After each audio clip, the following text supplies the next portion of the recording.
सोचिए जरा, एक ऐसी दुनिया के बारे में जहां पिता बच्चों को जन्म देते हैं। ये कोई कहानी नहीं है, बल्कि हमारे महासागरों की एक हैरान कर देने वाली सच्चाई है। एक ऐसा जीव जो प्रकृति के बनाए हर नियम को चुनौती देता है। जी हाँ, बिल्कुल सही सुना। ये कोई साइंस फिक्शन फिल्म का प्लॉट नहीं है, बल्कि हमारे ही समंदर में होने वाली एक असलियत है। और ये कमाल का काम करता है समुद्री घोड़ा, यानी सी हॉर्स। और ये कोई एक दो बच्चों की बात नहीं हो रही है। एक अकेला नर सी हॉर्स एक ही बार में 2000 तक बच्चों को जन्म दे सकता है। 2000 मतलब ये तो एक छोटे से गांव की पूरी आबादी के बराबर हो गया। तो चलिए जरा गहराई से समझते हैं पिता की इस अनोखी भूमिका को। ये सच में प्रकृति के सबसे दिलचस्प किरदारों में से एक है, जो हमें सोचने पर मजबूर कर देता है। तो सबसे बड़ा सवाल यही उठता है कि आखिर ये मुमकिन कैसे है?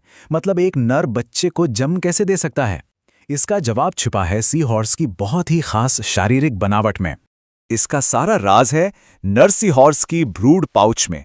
इसे प्रजनन थैली भी कह सकते हैं। लेकिन ये सिर्फ एक थैली नहीं है, ये तो अपने आप में एक पूरी तरह से तैयार नर्सरी है, जो बच्चों के बड़े होने के लिए एकदम सही जगह है। ये सब शुरू होता है एक बहुत ही सुंदर और मुश्किल डांस के साथ। नर और मादा घंटों तक एक दूसरे के साथ तैरते हैं, अपनी पूंछें एक दूसरे में उलझाए हुए। इसी भरोसे के पल में मादा अपने अंडे नर की थैली में डाल देती है। इसके बाद नर उन अंडों को फर्टिलाइज करता है और तब तक उन्हें पालता है जब तक कि वे जन्म के लिए तैयार ना हो जाएं। तो ये ब्रूड पाउच असल में है क्या? आसान भाषा में कहें तो ये नर के पेट पर एक खास थैली है, जो एक सुरक्षित घर की तरह काम करती है, जहां अंडे फर्टिलाइज होते हैं और आराम से बड़े होते हैं। अब सबसे दिलचस्प बात यह है कि ये थैली सिर्फ एक कंटेनर नहीं है। ये बच्चों को ऑक्सीजन पहुंचाती है, पानी के खारेपन को कंट्रोल करती है, उन्हें पोषण देती है और हाँ, बाहर के खतरों से भी उनकी रक्षा करती है। मतलब ये करीब करीब एक गर्भ की तरह ही काम करती है।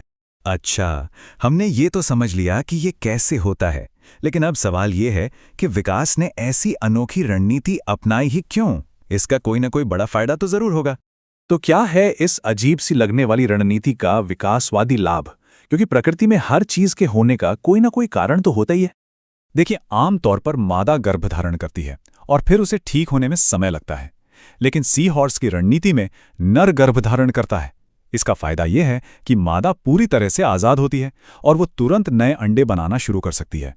इसका मतलब है कि वे बहुत तेजी से और ज्यादा संख्या में बच्चे पैदा कर सकते हैं। और ज्यादा बच्चे होने का मतलब है कि शिकारियों और मुश्किल हालात के बावजूद प्रजाति के बचे रहने की संभावना बढ़ जाती है। ये जिंदा रहने की एक बहुत ही शानदार और असरदार रणनीति है। सी हॉर्स की ये कहानी सिर्फ एक अनोखी जैविक घटना नहीं है, ये असल में हमें इस बात पर सवाल उठाने के लिए मजबूर करती है कि हम प्रकृति को कितना समझते हैं। और ये बात इसे बहुत अच्छे से समझाती है। प्रकृति किसी एक नियम से बंधी हुई नहीं है। वो हमेशा वो रास्ता खोजती है जो किसी प्रजाति को जिंदा रखने के लिए सबसे अच्छा हो, चाहे वो रास्ता हमें कितना भी अजीब क्यों ना लगे। तो ये हमें एक सवाल के साथ छोड़ जाता है। अगर एक पिता जन्म दे सकता है, तो प्रकृति में और कौन-कौन से रहस्य छिपे हैं जो बस खोजे जाने का इंतजार कर रहे हैं?